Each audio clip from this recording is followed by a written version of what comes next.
तो ये पूरा जो है अक्सर स्कूलों में मैनुअली होता है, या तो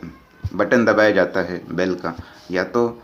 हैमर किया जाता है, स्ट्राइक किया जाता है किसी प्लेट को तो बेल का साउंड क्रिएट होता है। मैंने एक प्रोजेक्ट डिज़ाइन किया हूँ जिसमें ये सारा प्रोसेस ऑटोमेटिक होता है। एक डिजिटल टाइमर होगा जिसमें सारे स्कूल का शेड्यूल सेट होगा, long bell, short bell, recess bell, school शुरू होने से लेकर तो स्कूल एंड होने तक ये सारा शेड्यूल जो है एक स्कूल टाइमर, डिजिटल टाइमर जो मेरा प्रोजेक्ट है उसमें पूरा स्टोर होगा, जो हम उसको उसमें सेट करेंगे, एंटर करेंगे,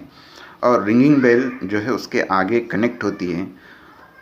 वो ऑटोमेटिकली रिंग होंगी as per schedule entered on digital timer. यानी इसमें दो चीज़ें, एक तो डिजिटल टाइमर होगा और उसको कनेक्टेड जो है तो इलेक्ट्रिक बेल होंगी।